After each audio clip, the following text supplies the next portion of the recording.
Good evening. This is my presentation. My name is Cody Bowman, and though I'd like to be there with you on the screen or next to the screen, had somewhat of a problem fitting it all in together with my face being able to be there. So you're gonna have to listen to my voice here and follow the slides.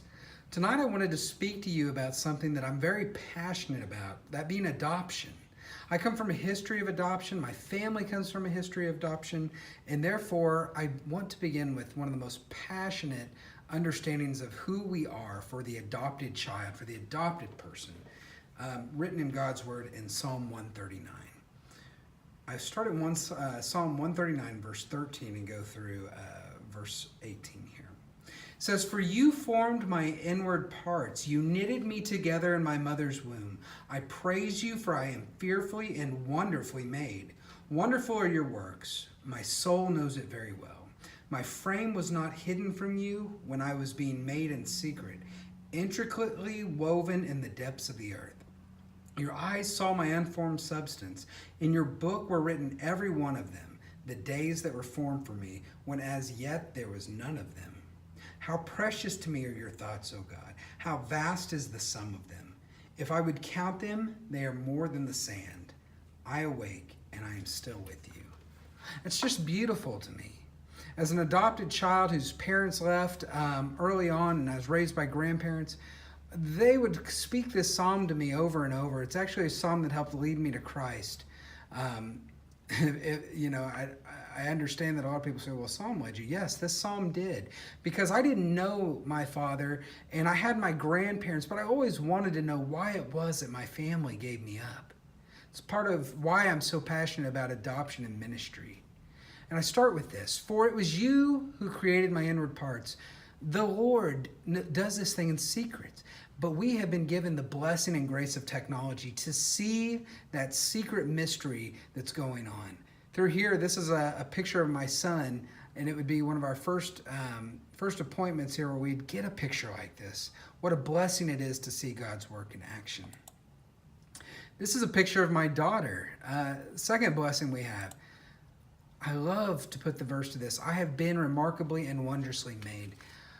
When speaking to people dealing with abandonment by parents and people who have come through adoption, to focus on how remarkably and wonderfully made we are in the image of the Lord, that the Lord would desire to have us come into being and to wear this body that's in His image so that we might experience things, that we might have that blessing and that miracle in itself to be able to smell, to taste, to touch, to be able to have feelings of love, to hear, and to go on. Taste. I think I forgot to say taste there.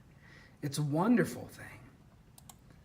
And not only is it wonderful that the Lord has created us, but the psalmist goes on to say, "Your works are wondrous, and I know this very well."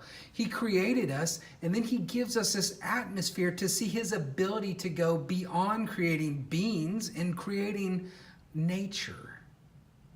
The Lord has really done splendid things for us. His thoughts towards us, which are more numerous than the sands of the earth. He has given us all the beauty that we can take. I come here to this picture collage, which is pictures of my grandparents who raised me. These people who were not even my blood, that they stepped in. They were believers, and they wanted to incorporate what that godly adoption would look like. To be taking those who were not their own by blood and to incorporate them in, to care for them, to love for them. The next part of my story here, my son is standing by a flame.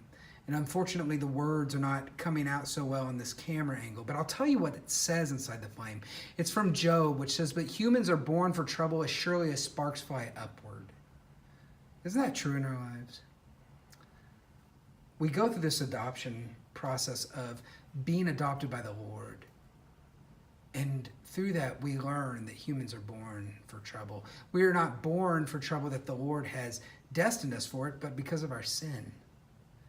And thus forth, we face these troubles.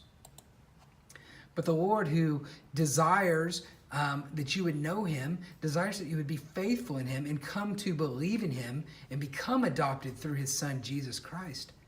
He cares about you. He desires good things for your life. Not to say that there won't be hardships, says, all my days were written in your book and planned before a single one of them began. It's true. The Lord gave us a child. He blessed us through our own issues that we went through our own understanding of adoption. Oops, there we go. And he gave us a child who's similar. He's in my image. He's in the Lord's image, but he replicates me through that beauty that God has given us.